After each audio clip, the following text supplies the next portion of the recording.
They say the Lagos wind exposes everything, and for Zara, it exposed more than just her wig. It blew away her secrets, her packaging, and her illusion of a soft life. Before we dive in, pause for a moment and tell me something. Where in the world are you watching from, and what time is it right now? Remember to subscribe, like and comment in the comment section. Now lean in and let's begin. If you've never met a woman who behaves as if she was born inside a trending TikTok filter, then you are about to meet one now by the name Zara Martins.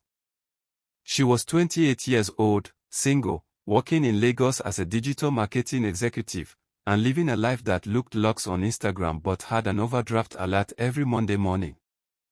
Every week, she would post aspirational captions like, "My vision board is my reality," and "Lucky life is my birthright," but in real life, she was arguing with her reflection because her contour kit was running out again.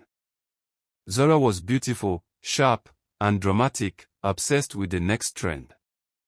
Her apartment was a shrine of false designer labels, high-end makeup, and gadgets she bought on a payment plan. She loved saying things like, "A brand must maintain its aesthetic, even if the account balance is whipping." Her mother, Mama Zara, used to advise her, "My daughter, stop competing with people who are backed by their family's wealth. Remember, you are using your own sweat." But Zara would laugh and say, "Mommy, you don't understand this generation, packaging is the product." Her daily routine was a performance. She would spend 1 hour on her outfit because, as she always said, you never know which investor will see your LinkedIn profile today. Her flatmate, Chioma, had already given up on advising her. "Zara," Chioma sighed, "your monthly data bundle is more expensive than your savings plan." Zara chuckled, "Babe, don't limit me. I serve a god of excess." Zara waved her hand, "Financial planning is for people without ginger. My own plan is clear, fake it till you make it, on a non-existent budget." When she got to the office, her arrival was always announced by the sharp, expensive scent of her perfume. One of her colleagues, Kelechi, a quiet man who always looked effortlessly put together, admired her drama. "Good morning, Zara. How's the CEO lifestyle?" Kelechi smiled. Zara dramatically flipped her hair. "The digital hustle is real, Kelechi. So many brand deals are stuck in the pipeline." Kelechi grinned, "That's not what your neighbor said last night when she was complaining about your generator running out of fuel again." The entire office burst into laughter. Later that week, Zara attended a friend's all-white birthday celebration on a rented yacht in Lekki. She had only 7,000 Nigerian nairas left, but she was convinced a tech bro would handle the cost. She greeted everyone loudly, took 20 high-angle selfies, and adjusted the rented designer dress every 5 minutes. Midway through the cruise, as they were taking a group photo on the top deck, a sudden, strong gust of wind swept across the water. Zara's immaculate, custom-made wig lifted cleanly off her head, revealing a patchy, heavily tinted natural hair weave underneath. Before she could react, her hand flew up to her head, but in the process, she accidentally dropped her small clutch, and a crumpled receipt for the rented designer dress fluttered out and landed squarely at the feet of the birthday girl.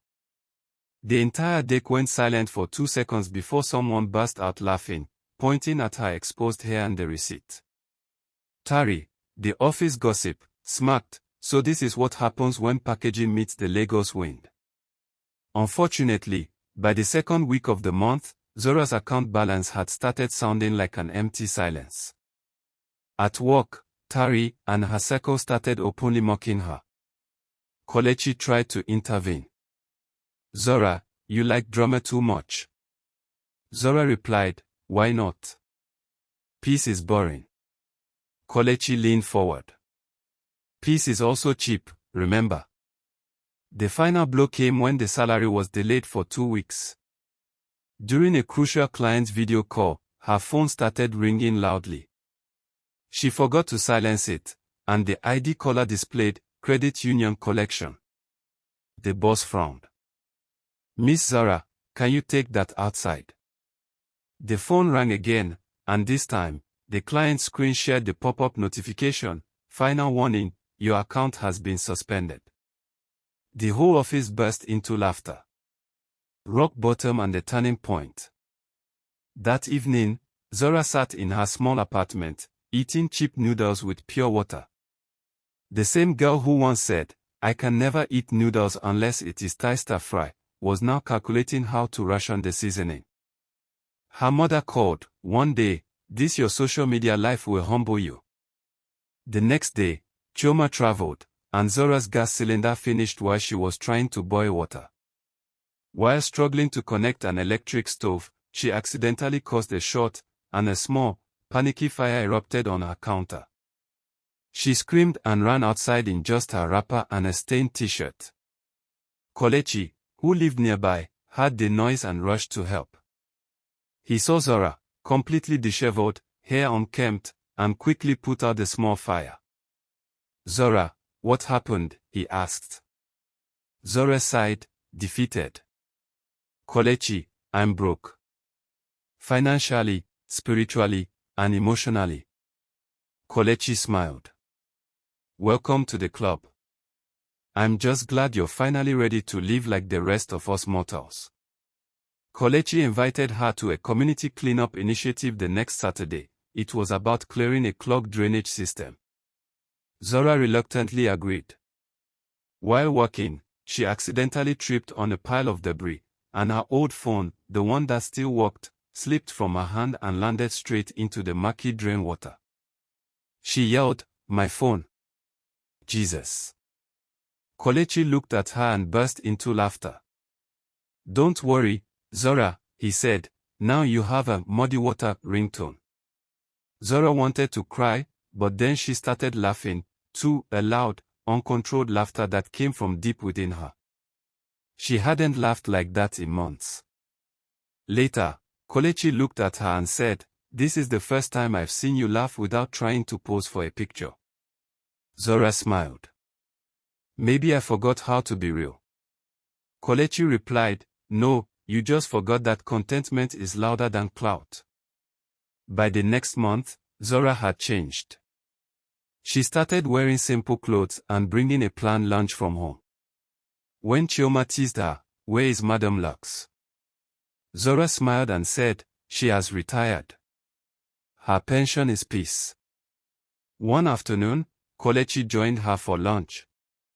"You are glowing lately," he said. Zara smiled, "I think it's because I finally stopped competing." Kelechi grinned, "With who?" Zara sighed, "Everybody. People online, my friends, my old self. I just want to breathe now." A few weeks later, the boss announced, "We are promoting Miss Zara Martens to senior marketing strategist." The room erupted with applause. Kelechi leaned over and exclaimed, "Wow. So, peace brings promotion." Zara laughed. "Apparently, yes. God is now my brand manager."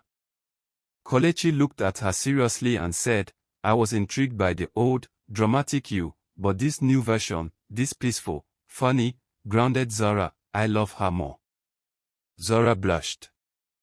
"Be careful, Kelechi, or I'll start calling you Pastor-in-Love." That night, she opened her notes app and typed a new caption, "The real soft life is not the one you post, it is the one that lets you sleep in peace and wake up without pretending."